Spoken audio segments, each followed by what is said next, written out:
Hi students, RJ बाबू maths YouTube channel पर आपका हार्दिक स्वागत है।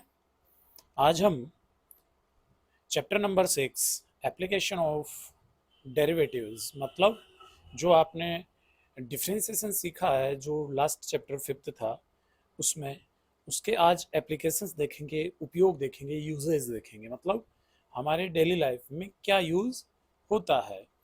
तो ये चैप्टर है क्लास 12th का। तो class 12th chapter number 6 NCERT book का है।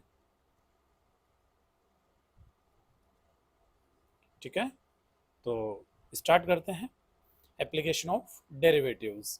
तो हमने क्या देखा था लास्ट जो 5th चैप्टर था उसमें हमने देखा था कि कोई फंक्शन होता था y is equal F of x.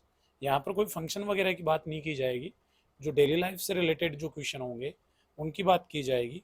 अब डेली लाइफ से जो रिलेटेड जो क्वेश्चन होते हैं उनमें हम मोस्टली रेट ऑफ चेंज किसकी बात करेंगे, रेट ऑफ चेंज। तो रेट ऑफ चेंज किसके लिए यूज करेंगे हम, जो हमारे पास डेली लाइफ से जो रिलेटेड क्वेश्चन होते हैं उनके लिए। और अगर मान लो ग्राफ से रिलेटेड आ जाएं तो उसके लिए क्या यूज करेंगे हम, स्लोप। उसके लिए हम स्लोप यूज करते हैं। ठीक है, तो जो हमारे पास डेली लाइफ से रिलेटेड क्वेश्चन आएंगे उनमें रेट ऑफ चेंज मतलब किस दर से, रेट का मतलब होता है दर, किस रेट से चीजें बदल रही हैं। ठीक है ना, जैसे हमारी स्पीड है तो वो किसके रेस्पेक्ट में बदल रही है, क्योंकि और उस टाइम पर क्या होता है, इंस्टेंट इंस्टेंट एक पॉइंट पर मतलब एक पर्टिकुलर वैल्यू पर हमें उसकी वैल्यू फाइंड करनी पड़ती है। ठीक है ना, जो फिक्स्ड आपको कुछ वैल्यू दे दी जाएगी उसके ऊपर हमें उसका जो डेरिवेटिव्स है उसकी वैल्यू फाइंड करनी पड़ेगी। तो स्टार्ट करते हैं। इसको हम D Y upon D X बोलते हैं या फिर एफ डैश एक्स बोलते हैं। ठीक है ना, इस प्रकार से हो जाता है। तो रेट ऑफ चेंज, अब यहाँ पर क्या होगा कि इस प्रकार से किसी इंस्टेंट पॉइंट पर ऐसे सच दैट ये स्लेस लगा दिया जाता है, x is equal x not, या फिर उसको क्या बोलेंगे, एफ डैश एक्स नॉट। मतलब जो एफ डैश आएगा मतलब हमारे डिफ्रेंसिएशन करने के बाद में जो वैल्यू आएगी उसमें क्या करेंगे हम, एक्स नॉट रख देंगे। एक्स नॉट का मतलब क्या हुआ कि इसकी कुछ वैल्यू होगी, कुछ फिक्स मतलब कांस्टेंट होगा। ये क्या होगा, कांस्टेंट। तो ये कांस्टेंट वैल्यू होगी जो हम क्या करेंगे उसमें डिफ्रेंसिएशन करने के बाद में रखेंगे। बट ये सबसे लास्ट का काम होता है, डिफ्रेंसिएशन करने के बाद में किसी भी क्वेश्चन में हम पुट कर देंगे। ठीक है, तो रेट ऑफ चेंज हो गया मतलब हमारे आस पड़ोस में जो हमारे डेली लाइफ से जो रिलेटेड चीज़ें हैं वो किस प्रकार से चेंज हो रही हैं। जैसे मान लो अभी मैंगो का सीजन चल रहा है, मैंगो का सीजन चल रहा है तो क्या होगा, मैंगो का भाव, जो भाव होता है, रेट होती है, वो कैसे चेंज हो रहा है। ठीक है ना, तो वही क्या हो जाएगा, रेट ऑफ चेंज हो जाएगा। जिसके रेस्पेक्ट में दिया गया होगा वो अपॉन में आएगा। इसको हम मोस्टली क्या लेके चलते हैं, कांस्टेंट मतलब फिक्स लेके चलते हैं, पॉजिटिव लेके चलते हैं। ठीक है ना, तो ये सॉरी एक्स को हम क्या लेके चलते हैं, हमेशा पॉजिटिव लेके चलते हैं। ये पॉजिटिव भी हो सकता है और नेगेटिव भी हो सकता है। मतलब D Y upon D X अगर मान लो पॉजिटिव आ रहा है, कैसा आ रहा है, पॉजिटिव आ रहा है, तो क्या हो रहा है, इंक्रीज हो रहा है। क्या हो रहा है, इंक्रीज हो रहा है। और यदि ये वैल्यू नेगेटिव आ जाती है, D Y upon D X क्या आ जाता है, नेगेटिव आ जाता है, इसका मतलब डिक्रीज हो रहा है। तो हमारे पास भी किसी क्वेश्चन में अगर मान लो नेगेटिव वैल्यू आ जाएगी तो हम उसको क्या बोलेंगे कि ये डिक्रीज हो रहा है, और पॉजिटिव वैल्यू आ जाएगी मतलब ये इंक्रीज हो रहा है। तो क्वेश्चन के अकॉर्डिंग हम देख लेंगे। यदि क्वेश्चन में बोला जाएगा कि ये डिक्रीज हो रहा है तो उसकी वैल्यू हम आंसर जो है वो पॉजिटिव बताएंगे। ठीक है ना, बट हमारे आंसर आएगा नेगेटिव। ठीक है, तो ये छोटा सा इसका बेसिक था। अब इससे जो रिलेटेड जो क्वेश्चन है वो हम सोल्व करने से पहले कुछ यहाँ पर मैं आपको बता दूं कि इसके लिए हम क्या करेंगे। कुछ हम एक मेथड यूज़ करेंगे और आप इस मेथड को यूज़ करोगे तो किसी क्वेश्चन में गलतियां होने के चांस नहीं होंगे। सबसे पहले क्या करेंगे, मतलब फॉलो करेंगे, मतलब क्वेश्चन क्वेश्चन को हम क्या करेंगे, बहुत ही अच्छी तरीके से रीड करेंगे और वहाँ पर हर चीज़ को क्लियरली देख लेंगे, ठीक है ना। सबसे पहले क्वेश्चन, उसके बाद में जो हमारे पास डायग्राम है उससे रिलेटेड क्या बनाएंगे, डायग्राम बनाएंगे। क्या बनाएंगे, डायग्राम बनाएंगे। उसके बाद में मतलब क्वेश्चन को रीड करेंगे अच्छे से, उसके बाद में हम डायग्राम बना लेंगे। डायग्राम बनाने के बाद में क्वेश्चन में हम क्या ढूंढ लेंगे, डेरिवेटिव ढूंढ लेंगे। क्या ढूंढ लेंगे, डेरिवेटिव्स ढूंढ लेंगे। तो देखिए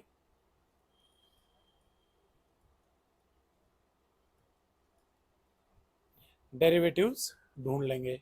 इसके बाद में फोर्थ क्या होगा, डेरिवेटिव ढूंढने के बाद में इसके बाद में हम लगाएंगे फॉर्मूला। क्या लगाएंगे, फॉर्मूला। अब फॉर्मूला किसका होगा, वही जो आपने 10th क्लास में पढ़े हैं, मतलब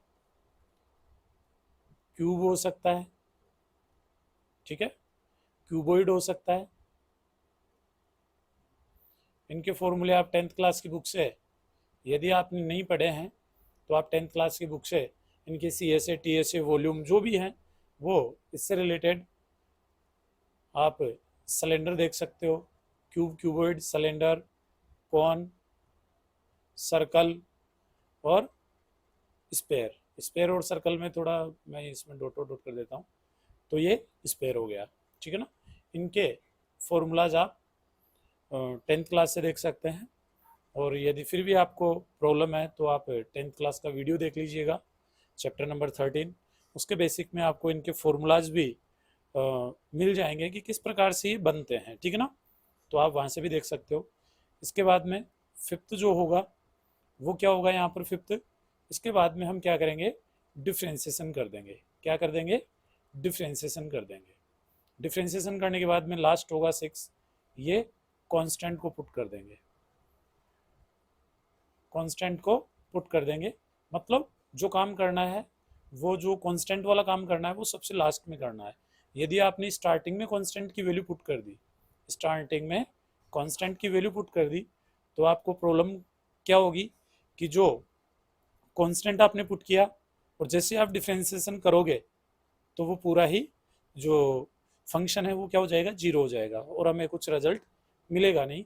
इसलिए हम क्या करेंगे, कांस्टेंट को सबसे लास्ट में पुट करेंगे। और ये जो 6 बातें हैं इनको हम फॉलो करेंगे हर क्वेश्चन में। अब जो रही बात डायग्राम की, डायग्राम अगर मान लो इजी क्वेश्चन होगा, इजी क्वेश्चन में हम डायग्राम नहीं भी बनाए तो भी काम चल जाएगा। फिर भी मैं आपको जो क्वेश्चंस हैं वो हर क्वेश्चन को इन्हीं जो आपके पास में 6 स्टेप्स हैं इन्हीं स्टेप्स से सोल्व करूंगा। और आप यदि इन 6 स्टेप्स को फॉलो करते हैं तो रेट ऑफ चेंज का एक भी क्वेश्चन नहीं छूटेगा। रेट ऑफ चेंज मतलब परिवर्तन की दर, परिवर्तन की दर इसको हिंदी में कहते हैं। और जो बात कर रहे थे किसकी, जो एक जो फिक्स्ड ये एक्स नोट की बात कर रहे थे, ये क्या होता है इसको भी हिंदी में बता देते हैं। किसी तात्क्षणिक समय पर, मतलब एक पर्टिकुलर टाइम पर उसके ऊपर हमें बोल दिया जाएगा कि अब बताइए कि इस टाइम पर इसकी वैल्यू क्या होगी। तो वो एक पर्टिकुलर टाइम होता है। जैसे हम स्पीड ले, हमारी जो बाइक होती है, गाड़ी होती है, उसकी स्पीड होती है, तो उसमें बता दिया जाए कि इतने बजकर मान लो 12:15 इस पर आपकी जो गाड़ी की स्पीड थी वो क्या थी, तो हम बता पाएंगे। तो वो रेट ऑफ चेंज हो गई टाइम के रेस्पेक्ट में, ठीक है ना, कि जो हमारी गाड़ी की स्पीड थी वो टाइम के रेस्पेक्ट में क्या स्पीड रहेगी। मतलब उसको हिंदी में क्या बोलते हैं, त्वरण बोलते हैं। हिंदी में क्या बोलते हैं, त्वरण। और इंग्लिश में आप कमेंट करके बताना क्या बोलते हैं। ऐसे ही स्टार्ट होता है ठीक है ना। तो आप बताना कि इसको इंग्लिश में क्या बोलते हैं, ठीक है। तो स्टार्ट करते हैं हम एक्सरसाइज नंबर 6.1। तो देखिए, यह है question number first, exercise number 6.1 का। तो क्वेश्चन नंबर फर्स्ट है, find the rate of change of the area of a circle. तो यहाँ पर सबसे पहली बात तो क्या हो गई कि इसमें क्या दे रखा है, एरिया दे रखा है। क्या दे रखा है, एरिया दे रखा है, एरिया ऑफ सर्कल। तो इसका फॉर्मूला आना चाहिए, जो बता रहा था मैं, ठीक है ना। उन्हें 6 जो स्टेप्स थी उनमें सबसे पहले हमने क्वेश्चन रीड किया। क्वेश्चन रीड करने के बाद में इसका क्या बनाएंगे, एक डायग्राम बनाएंगे। ये डायग्राम बना दिया हमने,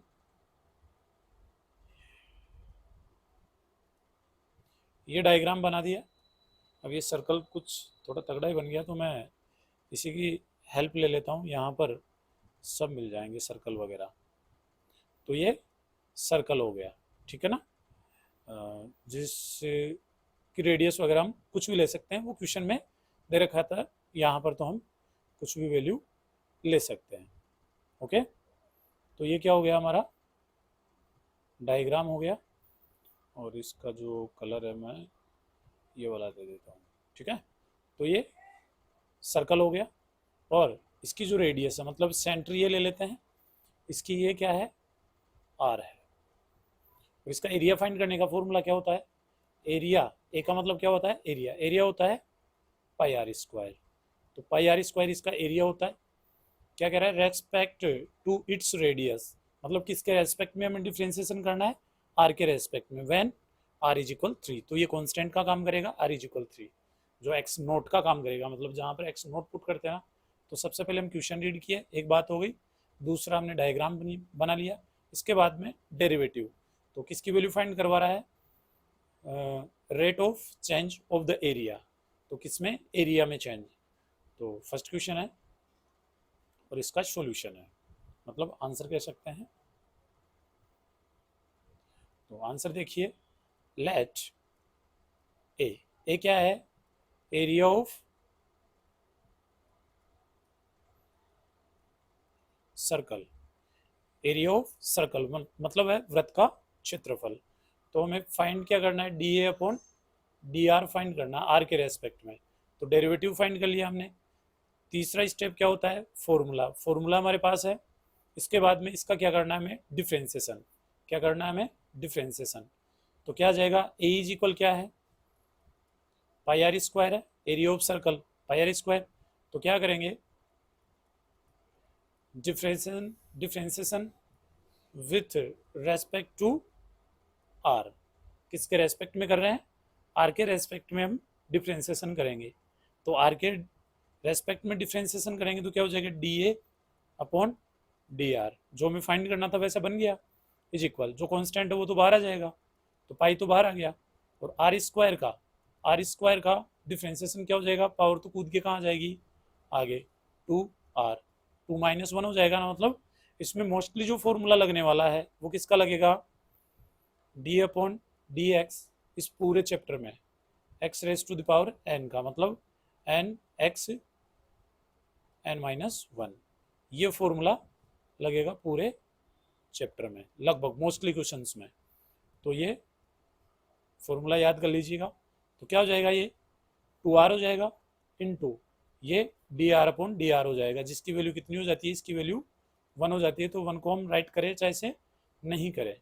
अब कहाँ वैल्यू फाइंड करनी है हमें, r इज इक्वल 3 पर। फर्स्ट क्वेश्चन है, ठीक है ना। तो कहाँ वैल्यू फाइंड करनी है, r इज इक्वल 3 पर। तो r इज इक्वल 3 पर हम फाइंड कर लेंगे, कोई दिक्कत नहीं होगी। तो क्या हो जाएगा, d a upon D R, यह आ जाएगा r is equal 3 is equal, तो पाई यह आ जाएगा 2 इंटू आर की वैल्यू कितनी, 3। इनको सोल्व करेंगे तो कितना हो जाएगा, ये 6 पाई हो जाएगा। कितना हो जाएगा, 6 पाई। यूनिट हमेशा लगानी होगी। एरिया की यूनिट क्या होती है, स्क्वायर में होती है। तो जो यूनिट दे रखी है यहाँ पर सेंटीमीटर दे रखा है, आर, तो सेंटीमीटर आ जाएगा, और स्क्वायर, और किसके रेस्पेक्ट में हो रहा है, आर, तो आर भी किस में है, सेंटीमीटर में। तो हो जाएगा सेंटीमीटर स्क्वायर पर सेंटीमीटर। इस रेट ऑफ चेंज, जो एरिया की रेट ऑफ चेंज होगी, मतलब परिवर्तन, एरिया में जो परिवर्तन की दर होगी वो क्या होगी, 6 पाई सेंटीमीटर स्क्वायर पर सेंटीमीटर। अब जो इसका सेकंड क्वेश्चन है, अब की बार क्या करेंगे, इसमें आर इज इक्वल कितना पुट कर देंगे, 4 पुट कर देंगे। आर इज इक्वल कितना पुट कर देंगे, 4 पुट कर देंगे क्वेश्चन नंबर सेकंड के लिए। तो कहाँ पर फाइंड कर लेंगे, D a upon D R, क्योंकि दोनों क्वेश्चन सेम है तो मैं दोबारा से सोल्व नहीं कर रहा। आर इज इक्वल कितना पुट कर देंगे, 4 पुट कर देंगे सेकंड क्वेश्चन में। तो क्या आ जाएगा आंसर इसका, पाई इंटू 2 तो था कॉन्स्टेंट, मतलब ये तो क्वेश्चन में था ही ना, आर के बदले में क्या पुट कर देंगे 4। इसको सोल्व करेंगे तो कितना हो जाएगा, 8 पाई सेंटीमीटर स्क्वायर पर सेंटीमीटर। यही क्वेश्चन नंबर फर्स्ट का सॉल्यूशन होगा। तो इस प्रकार से क्वेश्चन नंबर फर्स्ट है वो कंप्लीट हुआ। हमने जो जो मैंने बताई थी स्टेप्स उनको फॉलो किया है, और आप भी उनको फॉलो कीजिए, इजीली सभी क्वेश्चंस सोल्व हो जाएंगे। अब देखते हैं question number next. Question number second है, the volume of a cube is increasing at the rate of 8 centimetre cube per second. मतलब किसकी रेट दे रखी है ये। अब देखिए यहाँ से हमें पता चल जाना चाहिए, यदि क्वेश्चन में नहीं भी देगा ना कि ये किसकी रेट ऑफ चेंज है, वैसे तो दे रखा है वॉल्यूम की रेट ऑफ चेंज है, किसकी रेट ऑफ चेंज दे रखी है, ये वॉल्यूम की दे रखी है। तो वॉल्यूम की रेट ऑफ चेंज तो हम पता कर सकते हैं। तो लेट ये इसका सॉल्यूशन होगा, लेट वॉल्यूम ऑफ क्यूब, किसकी, क्यूब की वॉल्यूम को क्या सपोज कर लिया मैंने, v। तो उसमें rate of change increasing, increasing का मतलब क्या होता है, बढ़ रही है, मतलब पॉजिटिव है ये। तो क्या हो जाएगा, dv अपॉन dt, किसके रेस्पेक्ट में हो रहा है, टाइम के, क्योंकि पर सेकंड दे रखा है ना। तो लास्ट में जो क्वेश्चन में दे रखा है पर सेकंड, तो ये किसके रेस्पेक्ट में हो रहा है, टाइम के रेस्पेक्ट में हो रहा है, ठीक है ना। तो टाइम के रेस्पेक्ट में हमने क्या कर लिया, इसको dv अपॉन dt कर लिया। और ये कितना दे रखा है, 8 सेंटीमीटर क्यूब पर सेकेंड, यही दे रखा है ना। यहाँ से हमें पता चल गया कि टाइम के रेस्पेक्ट में डिफ्रेंसिएशन हो रखा है। तो हमें जो डेरिवेटिव्स हैं वो गिवन और फाइंड करना, दोनों ही फाइंड करने। मतलब गिवन क्या है, तो गिवन हमें पता चल गया। अब देखिए, how much fast the surface area increasing when the length of an edge is 12। मतलब उसका जो डायग्राम होगा हम ऐसे बना सकते हैं। इसकी क्या, मैं डायरेक्ट इसी की सहायता ले लेता हूँ।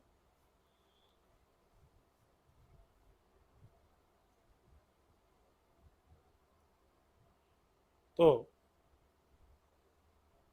ये बना सकते हैं हम, और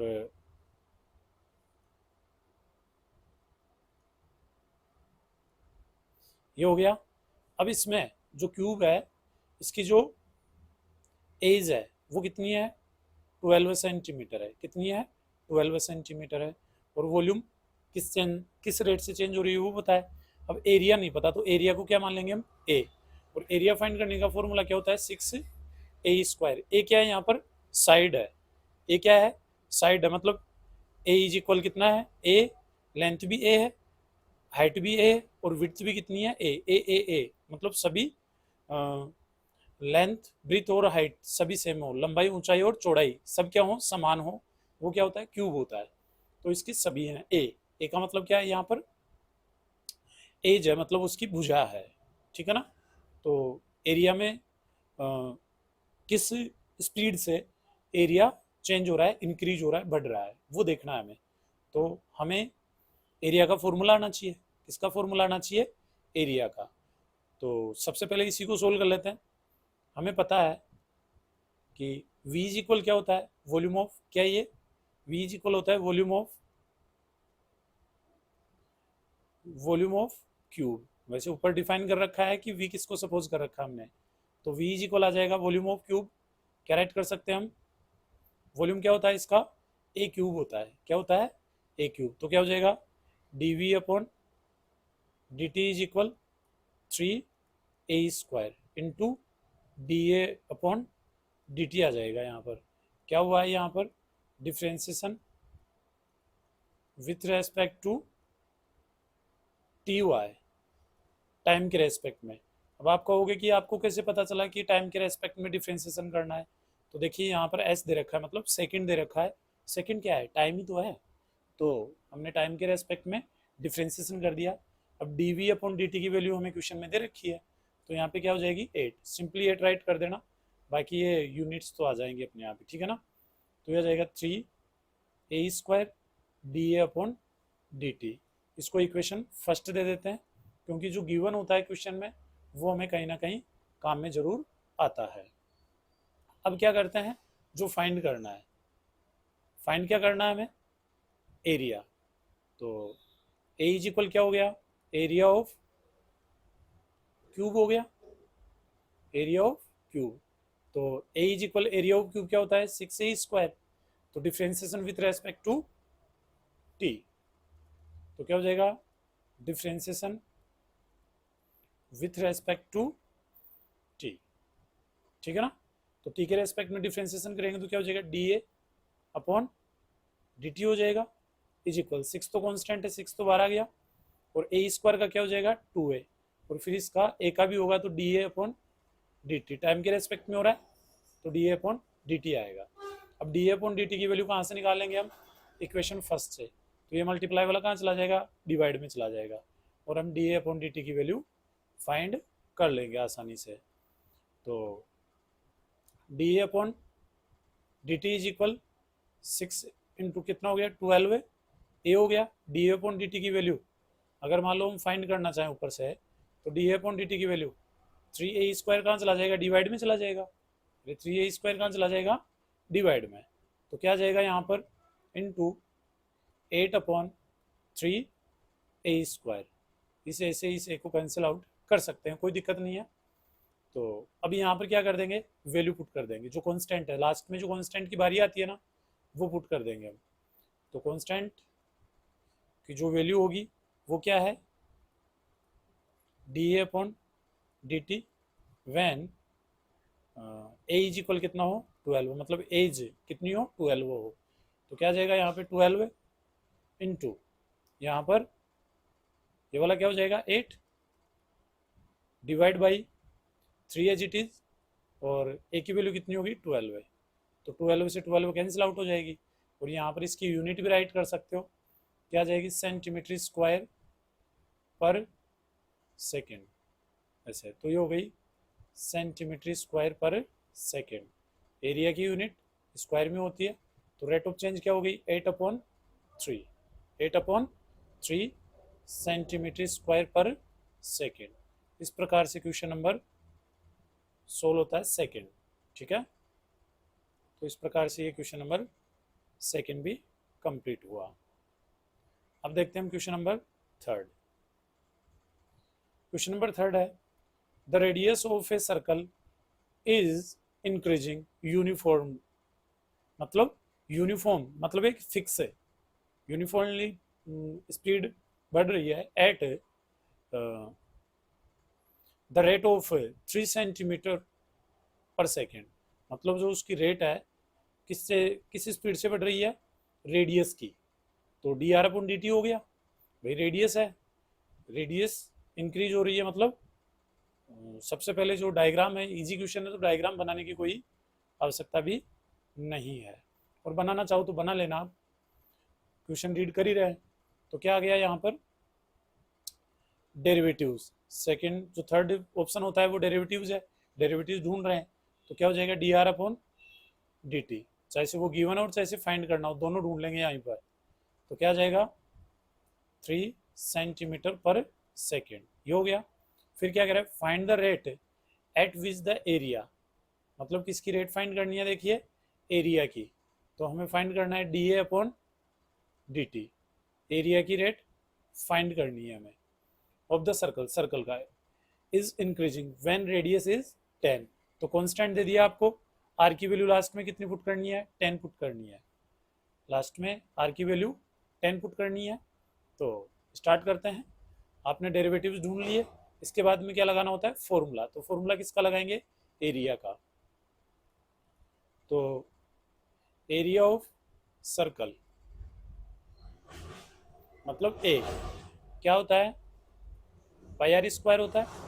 तो क्या हो जाएगा, d a upon d t is equal क्या हो जाएगा, पाई कॉन्स्टेंट, आर का क्या हो जाएगा 2r, फिर इस आर सॉरी आर का फिर से होगा D r upon d T, क्योंकि टाइम के रेस्पेक्ट में डिफ्रेंसिएशन हो रहा है। तो यहाँ पर राइट कर सकते हो आप, differentiation with respect to t, t के रेस्पेक्ट में डिफ्रेंसिएशन किया हमने। तो यहाँ पर आ जाएगा d a upon d t is equal, pi तो कॉन्स्टेंट है ही, pi into 2r, d r upon d t की क्वेश्चन में दे रखी है वैल्यू कितनी 3। अब इसमें कॉन्स्टेंट रखने का टाइम आ गया है, बहुत ईजी क्वेश्चन है, आप इजीली सोल्व कर पाओगे, किसी क्वेश्चन में ऐसा नहीं है। तो क्या आ जाएगा, r इज इक्वल 10 पुट कर देंगे, तो क्या हो जाएगा ये पाई इंटू 2 इंटू आर के बदले 10 इंटू 3, सबको मल्टीप्लाई कर देंगे, कितना हो जाएगा 60, कितना हो जाएगा 60 पाई। और यूनिट क्या रहेगी इसकी, यूनिट रहेगी एरिया है तो सेंटीमीटर स्क्वायर पर सेकेंड, टाइम है टाइम के रेस्पेक्ट में हो रखा है, यहीं से पता चल रहा है हमें टाइम के रेस्पेक्ट में हो रहा है, तो ऐसा आएगा। इस प्रकार से ये क्वेश्चन नंबर 3 कंप्लीट हुआ। अब देखते हैं क्वेश्चन नंबर 4। तो क्वेश्चन नंबर 4 का सॉल्यूशन देखिए, क्या दे रखा है, an edge of a variable cube, variable cube है, उसका जो एज है is increasing at the rate of, मतलब एज। तो हम क्या करेंगे, इसका डायग्राम बनाते हैं। तो डायग्राम कुछ ऐसा होगा, डायग्राम कुछ ऐसा होगा। तो ये डायग्राम हो गया, डायग्राम बना लिया। अब इसकी जो एज हैं, जो एजेज हैं उनको पुट कर सकते हैं, मतलब ए ही तो होंगी, और ए इज इक्वल कितना पुट करना है, हमें 10 पुट करना है। और गिवन क्या है इसकी rate of change, rate of change किसकी, क्यूब की एज, एज मतलब ये ए। तो क्या दे दिया, d a upon d t दे दिया, किसके रेस्पेक्ट में, टी के रेस्पेक्ट में। तो कितना हो जाएगा 3 सेंटीमीटर पर सेकेंड, ये d a upon d t आ गया। D a upon d t, how fast the volume, तो वॉल्यूम का फॉर्मूला लगेगा, और यहाँ पर वॉल्यूम का फॉर्मूला लगेगा, मतलब हमें फाइंड क्या करना है, d v upon d t find करना है, ये फाइंड करना है। दोनों डेरिवेटिव्स आ गए, फाइंड करना और गिवन दोनों आ गए, और कांस्टेंट क्या है, ए इज इक्वल 10 पुट करना है लास्ट में, ये लास्ट का काम होता है कांस्टेंट। कांस्टेंट बता दिया आपको पहले क्यों पुट नहीं करना है। अगर मान लो हमने पहले कांस्टेंट पुट कर दिया, इसका मतलब क्या हो जाएगा, हम उसका डिफ्रेंसिएशन करेंगे, और जैसे ही डिफ्रेंसिएशन करेंगे तो क्या हो जाएगा, वो पूरा 0 हो जाएगा। तो हम स्टार्ट करते हैं, हम फॉर्मूला, हमारे डेरिवेटिव्स आ गए, डायग्राम हो गया, क्वेश्चन रीड कर लिया। अब इसके बाद में क्या करेंगे, फॉर्मूला अप्लाई करेंगे। तो फॉर्मूला क्या होगा, किसका फॉर्मूला लगाना है वो क्वेश्चन में दे देता है, वॉल्यूम ऑफ क्यूब। तो वॉल्यूम ऑफ क्यूब, उसको क्या सपोज करते हैं वी, तो वी फाइंड करने का फॉर्मूला क्या होता है, ए क्यूब। तो इसका करेंगे differentiation with respect to t, t के रेस्पेक्ट में क्या कर देंगे, डिफ्रेंसिएशन कर देंगे।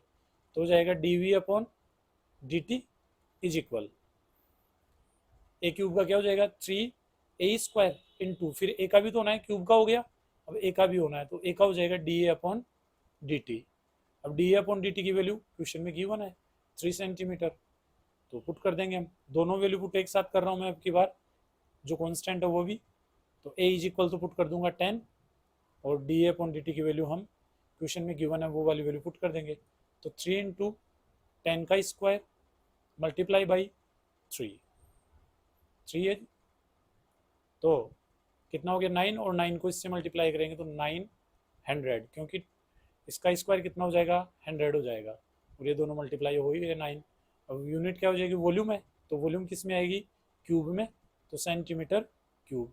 यहाँ पर जो ये दे रखा था एज है वो सेंटीमीटर में ही तो थी, इसलिए सेंटीमीटर क्यूब पर सेकेंड, ये इसकी यूनिट हो गई। इस प्रकार से क्वेश्चन नंबर 4 कंप्लीट होता है। अब देखते हैं हम क्वेश्चन नंबर 5।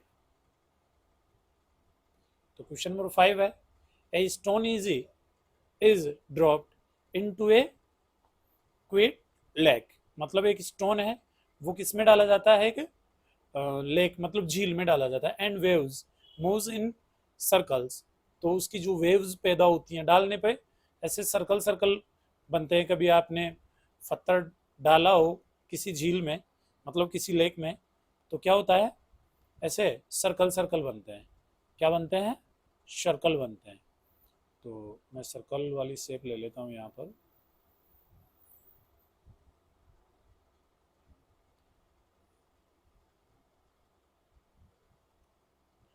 तो ये सर्कल ले लिया मैंने, ठीक है ना। और सर्कल ले लेते हैं, और भी हो सकते हैं। एक दूसरे कलर का सर्कल ले लेता हूं मैं।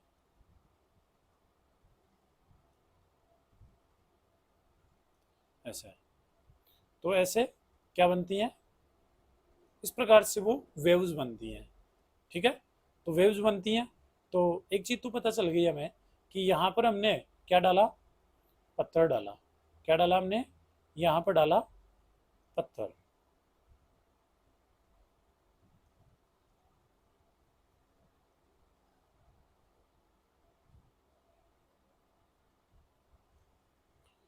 यहाँ पर बीच में हमने क्या डाला, यहाँ पर पत्थर डाला। पत्थर डालने से ये वेव्स बनेगी, मतलब रेडियस इस तरफ जाएगी ना, तो रेडियस इस तरफ जाएगी तो ये बढ़ती जाएगी, मतलब और भी आगे आएंगी, ऐसे ही चलती जाएंगी, आगे आगे ये चलती जाएंगी ना, तो रेडियस बढ़ेगी। तो यहाँ पर यही कह रहा है, waves moves in circle at the speed of, तो ये किस स्पीड से चेंज हो रही है, 5 सेंटीमीटर पर सेकेंड। मतलब ये क्या हो गया, d r upon d t दे दिया हमें, d r upon d t मतलब rate of change in radius. Radius जो त्रिज्या होती है उसमें परिवर्तन की दर 5 सेंटीमीटर पर सेकेंड, ये हो गया ना। अब इसके बाद में आगे क्वेश्चन में देखते हैं कि क्या गिवन है। ये कह रहा है, at the instant when, instant time पे है, when the radius of the circular waves is 8 centimetre.